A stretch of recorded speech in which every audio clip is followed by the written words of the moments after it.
All right, welcome to Bet the Edge. I'm Jay Croucher here with Drew Dinsick, recording late Monday afternoon. Drew, good to see you. Today we're going to talk about some of the quarterback injuries impacting Titans, Steelers, and Rams, Packers across those two teams. The only healthy quarterback might be the worst of all of them, Jordan Love. We will get to that. We'll talk stock up, stock down, Vikings down, Saints up, and then close out by talking about, to me, the most interesting awards market in North American sports at the moment, the NFL MVP market, which was thrown into chaos after Sky Moore refused to make a catch in the end zone, bringing Patrick Mahomes to 6-2, and all of a sudden making Chiefs Dolphins a hugely high leverage game, not just for MVP, but for a lot of other awards, and also for the Super Bowl and that thing. But let's start by talking Titans Steelers, two teams that likely will not be participating in the Super Bowl. The Steelers are 3-point favorites. The total is an inspiring 36.0 on Thursday Night Football. Kenny Pickett is questionable after leaving the game in the first half with a rib injury. Looks like he's probably not going to play. And Tannehill is not expected to be available and may not even be in Titans colors come Thursday. We will see. So it looks like it's going to be Will Levis. Let's start with Pickett. What kind of downgrade do you think Trubisky is from Pickett? Yeah, well, we get to talk about this again. We didn't get to see it realized earlier this season when it seemed like Pickett might be out with the knee injury. Turns out he played through that, and we didn't get to see what the adjustment was for Trubisky, but my opinion is still the same as it was then, Jay, which is this should be a lateral move in terms of power rating, if not maybe potential for a small upgrade just because we don't exactly know what Trubisky is, his ceiling is in this offense. So yeah, I get it. Steelers maybe got nudged here from 2.5 to 3 on the back of the potential for the quarterback play to be better. Certainly the fact that the Titans are, on the road with the rookie quarterback in a short week, guy with one start under his belt is not inspiring much market confidence here. But I guess the surprise that I had today, people being this willing to lay the price with the Steelers, is the Steelers are also going to be without Minkah Fitzpatrick, Jay. He's kind of the quarterback of this defense. I know T.J. Watt is the guy that gets the splash plays, the headliners, but Minkah Fitzpatrick is kind of the only plus player in the secondary right now, unless you want to very charitably grade Joey Porter Jr.'s rookie start to the season as plus. And yeah, I think this is going to be a difficult time here for the Steelers to get off the field against a Titans team and Will Levis, who at least is capable of hanging in there in the pocket and delivering shots down the field, which is a little bit of a different different flavor for Titans offense here. And it seemed to me when you have a quarterback who is inexperienced and you put him behind an offensive line who is poor at pass pro, usually that's a recipe for disaster. But Will Levis, for whatever it's worth, is not afraid of the getting hit. He is not afraid of getting physical. And I think to the degree that, he stands in there in the pocket and, delivers strikes here, makes me want to play a little bit of an over here. I feel like this is probably a bit too low. Now I've lost some heartbreakers playing some Titans overs so far this season, but I don't grade their defense as especially outstanding. And I think the Steelers defense is, definitely in the absence of Minkah Fitzpatrick is gettable. So I'm leaning over 36 here. And I guess, can you talk me off the ledge, or is that a fair handicap? Yeah, I think Levis is one of the most interesting players that we've had in a while, just because, just watching the throws yesterday, he throws such a beautiful deep ball. It's insane. The last touchdown pass in particular, he looks the part of the prototypical quarterback that you put in the encyclopedia, and you can see why he was being talked about for a while as a top 5 pick. He clearly has all the tools. It's just the tools never really manifested themselves until apparently his first week in the NFL, where he's playing a decent enough defense. Like, it's not like he was torching the Colts secondary. He's going up against the Falcons D that has been pretty solid this year. I do think there are some red flags on Levis in that his value, despite having 4 touchdowns and a very clean stat line, it's only 0.11 EPA per play, which is above average fine, but not what you would expect when you just look at the box score. And the Titans had a passing success rate yesterday of 29.4%, which is not good. So that suggests that, he's dependent on these big plays. Now, he made those big plays, and there were some weird coverage busts, and DeAndre Hopkins absolutely committed offensive pass interference for one of those busts. Yes. He still made the throws. And so in terms of betting an over, I think you want a type of quarterback like Levis, who I think is going to make mistakes and will turn the ball over, but then will also make the big play. So I think that if it gets sunk, it's the way that Titans games usually get sunk, which is that they run the ball and clock bleeds, and there's less of a pass script. But I do think Levis is real-ish, and I'm not sure he's that much worse than the Tannehill version that we've seen in this Titans offense the last few weeks. I guess the only thing to add real quick is your breakdown was fair. There were some bad drops by the Titans receivers, and the Titans still can't get separation. That's kind of the problem. Okonkwo had a shocking drop that looked like it's going to go for 40, 45 yards. Easily, yes. And I think realistically, if this were a more formidable coverage unit on the field for the Steelers, I wouldn't feel as good, right? Because the Titans' separation issues aren't solving themselves anytime soon. That's a bad unit overall. And I think, I agree that Levis is a little bit more of a chaos merchant because he's in volatile quantity than Tannehill, certainly. And maybe that gets me a little bit more excited to play into this over. Also excited to see what Will Levis does, kind of mixing it up, getting mobile. I'd like to see him scramble a little bit. The guy was an absolute physical monster, and he should be able to get some hard yards on the ground a la Josh Allen. So as soon as that part of the playbook starts to open up to him, he's going to be a fun bet on. Indeed. Okay, let's go to Rams at Packers. Packers 3-point favorites, total 39.5. And I think the market really knows what to do with this game, given the uncertainty around Matthew Stafford. Jordan Rodriguez, the Athletic, reported that the Rams haven't ruled out IR. No one really seems to have a diagnosis yet for Stafford. He hasn't been ruled out for this Sunday either, though it would seem that he's trending towards not playing and missing some time, particularly with the bye coming up. And so normally when the market is trying to guess these injuries early in the week, there's usually an opportunity. And I think we talked about it last night when we recorded about how Vikings being 3.5-point dogs was too small at the Falcons. Now with the Packers, the problem is taking advantage of Rams injuries by betting the Packers is that you have to bet on the Packers to do that. And Jordan Love is... We're talking about this on Fantasy Football pregame with Matthew Barry the other day about how I think he or Michael Smith said that the jury was still out on Jordan Love. And I was like, no, jury's in. He's no good. Jury's delivered its verdict.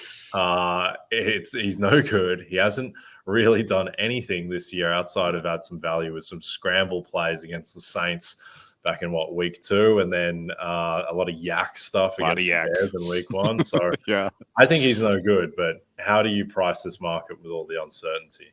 Yeah, this is the hardest one because with Brett Rippon in place of Stafford, the Rams probably deserve a bottom 2 power rating in the NFL, maybe a bottom 1. I would probably make the Rams small dogs on a neutral to Arizona, if we're being honest with Brett Rippon out there.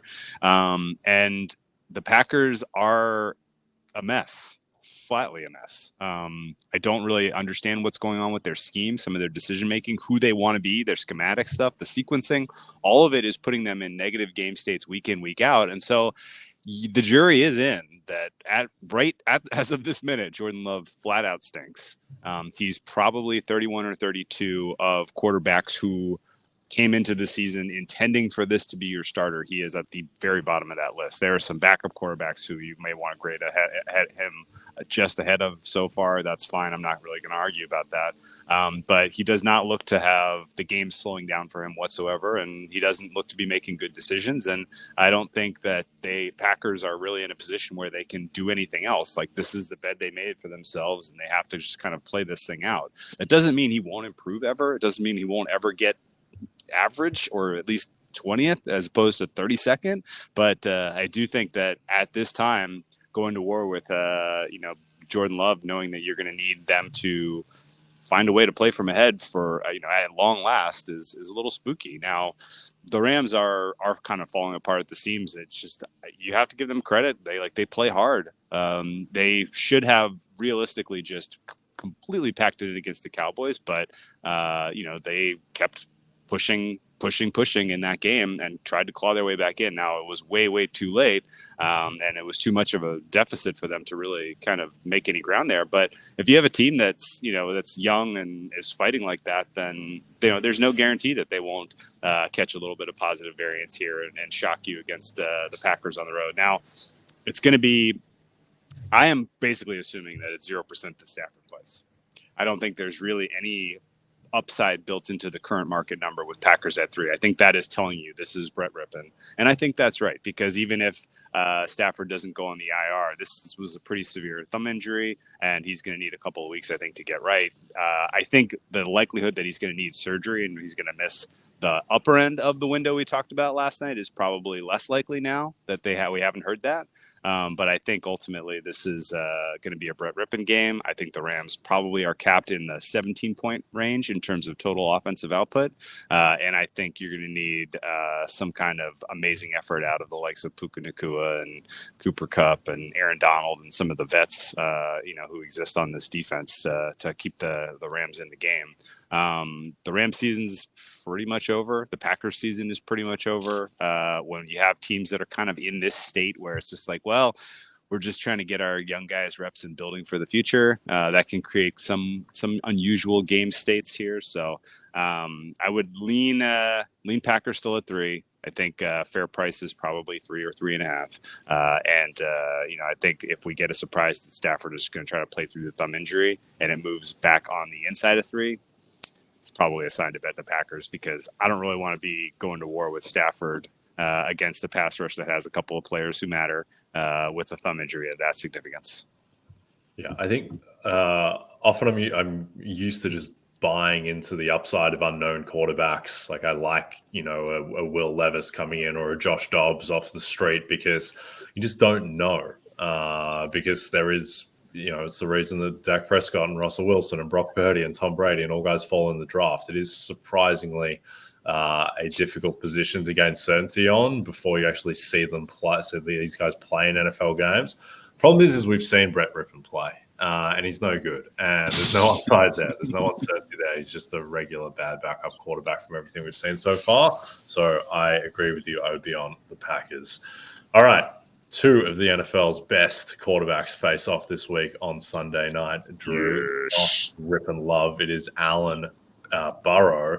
The Bills facing off against the Bengals in Cincinnati. Coverage of the AFC clash begins at 7 p.m. Eastern, only on NBC and Peacock.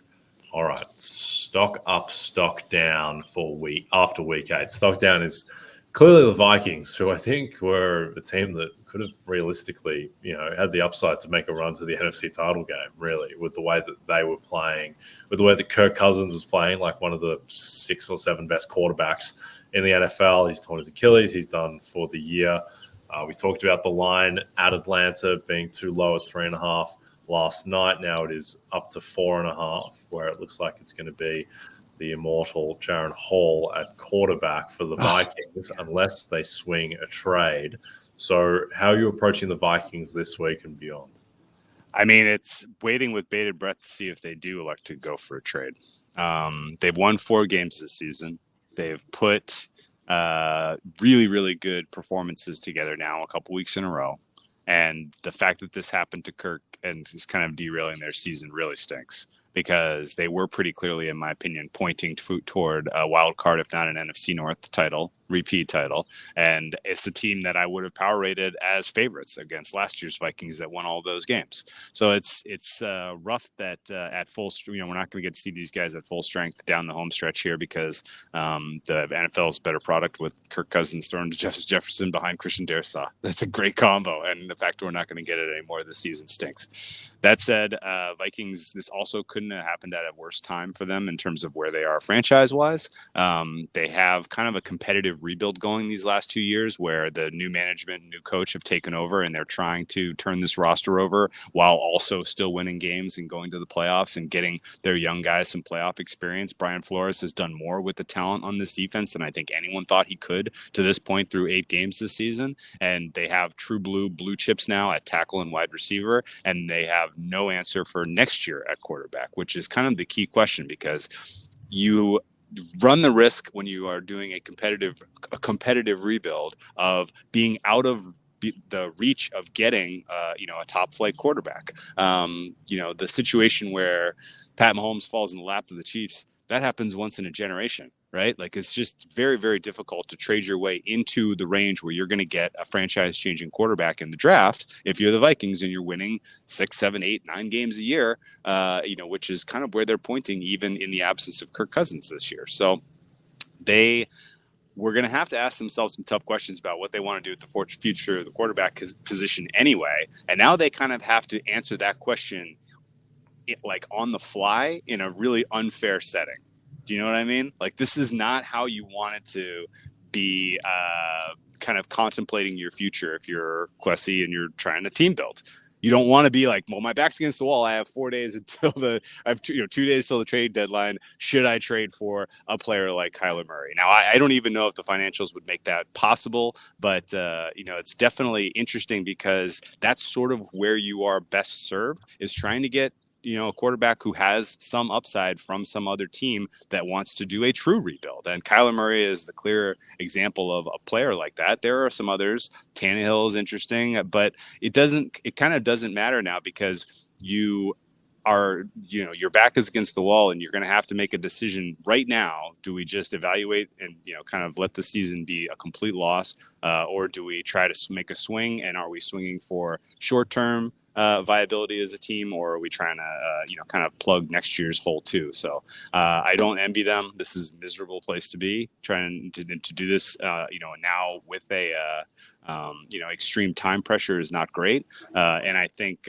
ultimately, if I were sort of the decision making powers there, I think you have to stand pat. I don't think you can realistically trade away future assets, not knowing, what your ceiling would be with a player like Murray, who we haven't even seen play this year. So it's going to be really interesting to see, team building wise, what path they choose. I think, going with a backup and just continuing to try to develop your young talent on defense and on offense, and then going into next year and trying to be sort of the premier free agent destination for a quarterback who's unhappy somewhere else is probably where you need to land. And I think, that if they choose that path, there won't be any criticism from me. Yeah, I wonder if deep down the Vikings front office, which by all accounts is one of the more analytical front offices in the NFL now, is if deep down they will kind of wish this injury happened next week. And they have no fan pressure to go and get Tannehill or Murray if he's possibly available, or Jameis Winston, because surely analytically there's no real upside in giving up assets for a guy who can maybe get you to a blowout playoff loss in round 1 against the Eagles or something. I don't know. Yeah. So I agree. I think the most likely thing is they probably stand pat, but we will see. And certainly, I was looking at their price, because they're about plus 1,300 to win the division, and thinking like, oh, what are the chances they trade for, someone who can get them back in that mix, because their schedule is incredibly kind the rest of the way. Yeah. But I think it's whoever they trade for is going to be materially worse than Kirk Cousins. And even after that win, they would have been like a 3-1 shot to win the division with Cousins, given that they were already coming from behind against the Lions. And so I don't know, the hope that maybe they trade for Jameis Winston and then he is good, and then they win enough to take down the Lions seems quite improbable. Real quick, that path where you get a placeholder quarterback just for the rest of this year to try to get a playoff appearance, that is by far the least appealing of the choices. I think if you make a move for quarterback, you literally have to be like, this is not just our plan for the rest of 2022, I mean, the rest of 2023, but into 2024 as well, because they have no answer for next year. And that's really the more important question for them, as they now sit with a young nucleus of players that's very good. Yep. No, I agree. A team that doesn't have a young nucleus of players, but is stock up nonetheless. The New Orleans Saints, who finally look like the team that they were supposed to be when they acquired Derek Carr, lighting up the beleaguered Colts secondary. All of a sudden now they are the feel-good team in the NFC South. I guess the Panthers won as well, but they're not really in the mix. But with the Bucs losing, and the Falcons going down and being in disarray. Strangely, the Falcons are still effectively joint favorites to win the division with the Saints, which on the surface kind of seems ridiculous because the Saints, I think, are pretty clearly just better than the Falcons. But then you look at the Falcons' schedule, and Falcons can be 2 points worse than your average team on neutral and still may just get to 9-8 just by virtue of how easy the schedule is.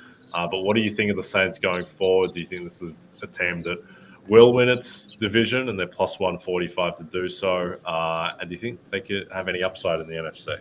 Yeah, I think this could be a team that makes a run to an NFC title game. Like you set up the Vikings that stuck down. The Saints are kind of right in that class. Like a couple of fluky bounces in the playoffs, and they're going to be there. I think plus 145 to win the South is a must bet. If you don't already have Saints exposure to win the South, I would get some. Your points about the Falcons schedule being easy are fair, but the Falcons, for whatever it's worth, have not been a team that has proven that they can go on the road and get hard wins. So I'm more convinced that Derek Carr and company are going to be able to get some road wins here between now and the home stretch. Falcons can't get easy wins. They can't get easy wins, right. And so there is absolutely a world where the Saints win out. Their most difficult quarterback that they have to face between now and the end of the season is Jared Goff. If they catch a little bit of positive variance in that Lions game, the Saints team could very, very plausibly be 13-4, in my opinion. At that point, you're probably a 3 seed, maybe. I think realistically, the Saints season ends one of two ways, Jay. Either lots of success in the regular season from here in, and then being wildly overrated in the playoffs, or lots of success from here in, and then a couple of lucky wins in the playoffs, and then all of a sudden you're in an NFC championship in a weak NFC. So it's not a well-coached team. It's not a well-run offense, but they at least are now kind of utilizing their most important players, who are Rashid, Olave, and amazingly enough, in the running game, Taysom Hill. I don't understand how he is still so effective on the ground, but like they're kind of on the fly figuring out an offensive identity. And while a lot of that game against the Colts had to do with the Colts, and don't get me wrong, like the Colts defense was miserable. Gardner Minshew was a walking turnover. Like there's definitely plenty of blame to lay at the feet of Indianapolis for what was a very convincing win by the Saints. I still think the Saints are, a team that ought to be power rated a point or two better than average. And I think they are going to be favorites every game on their schedule from here in, except for that Lions game. Yeah, so it's funny. So I rate the Saints 1 point above average, and I could see the scope for being higher than that. I mean, the market's been a touch lower than that. But if you rate them at 1 point above average, then them running the slate, which seems ridiculous. It seems ridiculous, the idea that the Saints could run the slate and win 9 games in a row. But if you rate them 1 point above average, then I've got that as only being 46-1, which seems like that seems low as well. It feels like it should be 200-1, but like that's in the realm of possibilities. More than a 2% chance that they could run the slate. I got it shorter than 7-1 that they go at least 8-1. In which case you're walking home the division at that point. So, yeah, I agree. I think the Saints in an NFC now that with the Niners really scuffling, and we think they'll be fine, but they are scuffling, and they've got 3 losses now. And the sneaking giant in the NFC, not in terms of a team, but just in terms of storyline, is the fact that Jalen Hurts keeps limping to the line of scrimmage. And that, because they would be the team, I think, best placed to win the NFC if Hurts was fully healthy, just because they have 1 loss and the Niners have 3, and they have a better chance of getting the 1 seed. But Hurts not looking right. He ran the ball 4 times against the Commanders for 6 yards. This is Jalen Hurts, which is a problem. But anyway, I believe in the Saints with you, which is incredible because they just committed one of the loss to Jacksonville was an absolute atrocity, even though it was only 31-24 or whatever. They're almost tied it at the end. But that game was not good to watch as someone who believed in the Saints.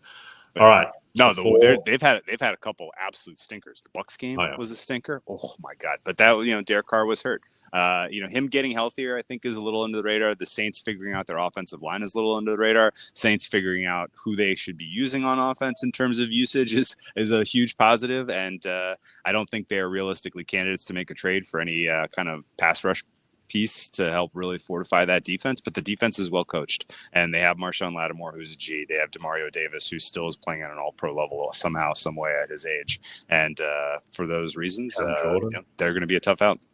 Yeah, and here's the thing as well. When you just look at their schedule, no, it's not very impressive, but particularly after the Jacksonville game, people were just so down on the Saints, just thinking that the team is terrible. But it's like they did go into New England and beat the Patriots 34-0. Yeah, which I know it's the Patriots and the Patriots are scuffling, but you win 34-0 against any team on the road when Olave couldn't move because of his hamstring. Like that seemed to signal something, and it seems like they may be coming good on that signal. All right, before we get to MVP, a reminder that Bet the Edge isn't the only show every weekday during the NFL season. You can also check out the Fantasy Football Happy Hour with Matthew Berry, Connor Rogers, and me. It airs live on Peacock at noon Eastern, or airs at 4 p.m. and is available on our NFL on NBC Sports YouTube channel, as well as wherever you listen to your podcasts.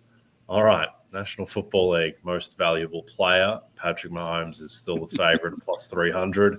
Jalen Hurts, the second favorite, plus 350, which I do not agree with. Tua Tagovailoa, I do not agree with him being plus 350 either. Then we have Lamar Jackson, Josh Allen, Trevor Lawrence, and Joe Burrow. Now, Drew, the popular bet this morning, I'm sure the most bet player in America to win MVP this morning is Joe Burrow.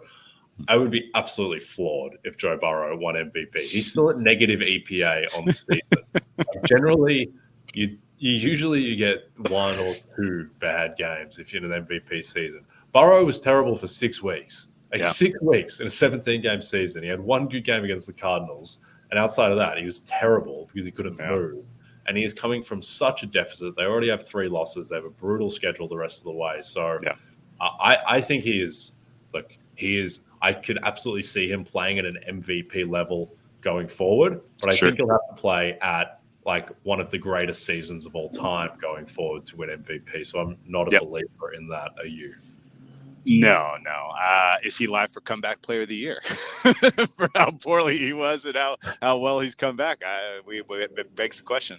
No, I think the fact that he's being that aggressively bet is a little surprising.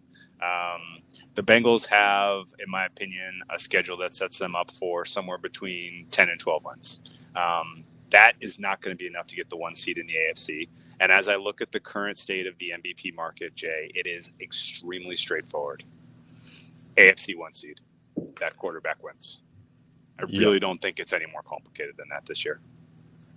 Yeah, I think that's definitely the point that you work off of. But now I think that the fact that Mahomes went down, like Mahomes is the only guy who's going to run away and hide in this market. Allen had 3 losses. So when you have 3 losses 8 weeks into the season, you cannot run away and hide. Allen can still win.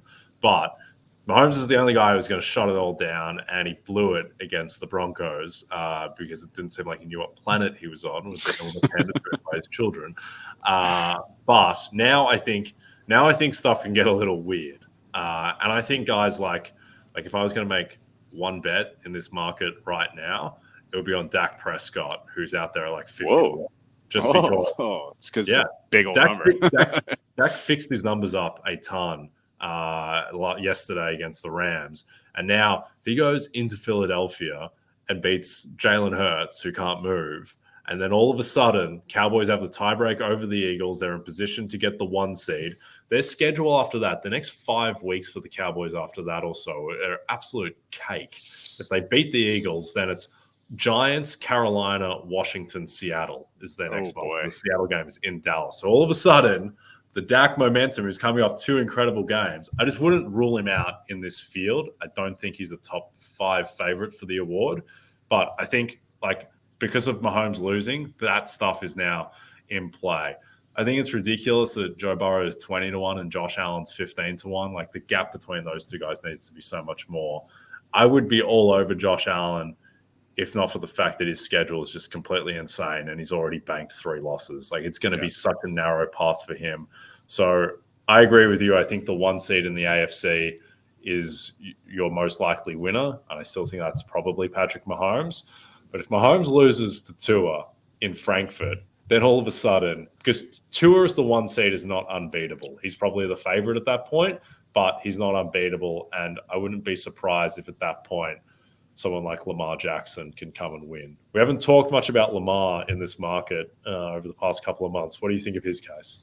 I think it's going to be strong when it's all said and done. We talked about how the Saints could be a nightmare run through the regular season type of team. Baltimore fits that for me right now. I know that they had a pretty lackluster offensive performance against the Cardinals this last week, but I've still seen enough positive out of particularly their ability to win in the trenches to believe that they're going to be able to put together some impressive performances here in the regular season as we kind of matriculate our way through. And so I think Baltimore being, at least as long as they stay healthy, I think they are very much going to be a factor for the 1 seed in the AFC North. And then by de facto, if he's your quarterback, and then he's going to get consideration. It's just pretty clear to me that you have a top tier of AFC teams who are fighting for that bye, and I think that there's not going to be enough to separate them statistically, good or bad or otherwise, because they've all kind of been a little bit prone to turnovers this year. They've all had some negative games, so when you kind of put all their cases side by side, I think it'll ultimately just default to whoever does get the top seed here.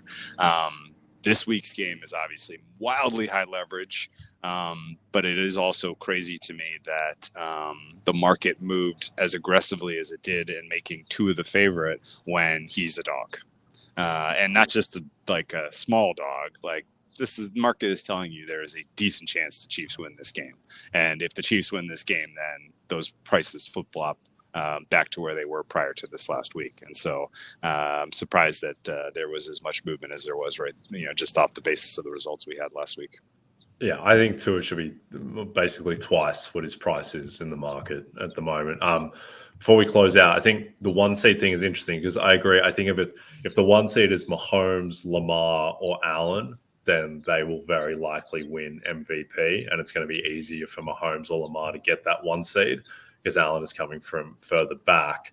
If it's Tua or Lawrence, then it can get wonky. But because Lawrence's stats aren't great, and that has not been a fantastic offense. And I think that he would probably be a dog to win MVP, even if they get the 1 seed. And then Tua is just such a weird case because deep down, no one really believes in Tua. And they don't believe no one thinks he's as good as Mahomes, Lamar, or Allen, or Burrow. But Burrow's too far back with his numbers. Also, the Bengals could get the 1 seed. And then I don't think Burrow's going to win MVP because of his numbers. So it could get weird there too. But anyway, we'll continue to track it. Just don't write off Dak Prescott, Drew. I'm telling you, if he goes into Philadelphia. That's not crazy, man. I like Dak and I like Dallas this week. I like Burrow and I like the Bengals this week. I like Mahomes. I like the Chiefs this week. Kind of blowing all the good stuff that we're going to cover later this week. Yeah. Sorry, but no. I think if you were taking swings on quarterbacks, though, I think it's still. I guess here's the real answer. I have some exposure to Mahomes. If Mahomes doesn't win, I'm going to lose in that market, and I'm not playing defense yet on anyone. Yeah, no, absolutely. I'm all in Mahomes as well. And I still think that he is the most likely winner, but I'd be taking the field over him certainly after yesterday.